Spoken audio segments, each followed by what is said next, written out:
வணக்கம். ஓகே, ரெண்டு பேரும் மணியை வச்சிருங்க. வடிவா கேட்கும் அப்படிங்க அவ்வளோ பெரிய குவாலிட்டி அந்த அப்படிங்க இல்லை ஒரு பிடிச்சா சரி. ஓகே, இன்றைக்கு நீங்க 40வது பட்டமளிப்பு விழாவை முடிச்சுட்டு வெளியில வந்திருக்கிறீங்க.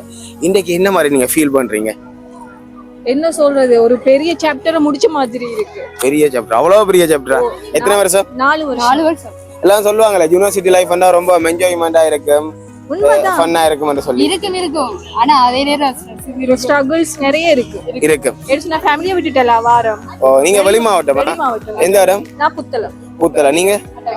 புத்தளம் மட்டக்களப்பா. ஓகே, உங்களுக்கு மிகப்பெரிய பிரச்சனையா இருக்கிறது அதை விட்டு இங்க வந்து டிராவல் பண்ணி நிக்கிறது ஃபேமிலி அதில் சொல்லி. ஓகே, இப்போ நீங்க இந்த யூனிவர்சிட்டியை முடிச்சிட்டீங்க. இன்னைக்கு அடுத்த கட்டம் என்ன ஐடியாவில் இருக்கிறீங்க?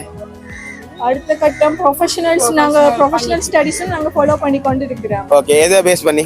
எங்கட ஃபீல்ட் வந்து அது என்ன தெரியாது, அக்கவுண்டிங் அண்ட் ஃபைனான்ஸ். சோ எங்களுக்கு ப்ரொஃபஷனலாவே நிறைய கோர்சஸ் இருக்குது. அப்ப நாங்க ரெண்டு பேருமே சார்ட்டர்ட் அக்கவுண்டன்ட். ஓகே, அப்ப அதை பேஸ் பண்ணி தான் போக போறீங்க.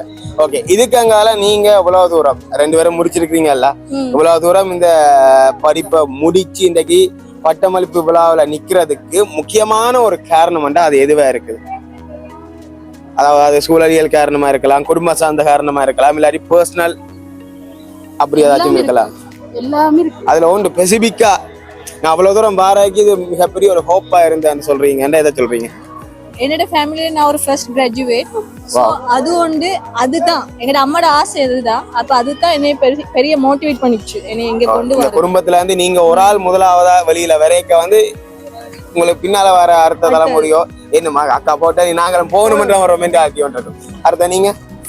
அதே இதுதான் ஃபேமிலிலேயே, டோட்டல் ஃபேமிலிலேயே ஃபர்ஸ்ட் கிராஜுவேட்.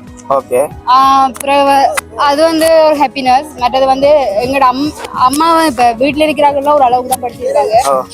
நம்ம படிச்சு இந்த இடத்துக்கு வந்தோம்னா அவங்களே இந்த இடத்துக்கு வந்த மாதிரி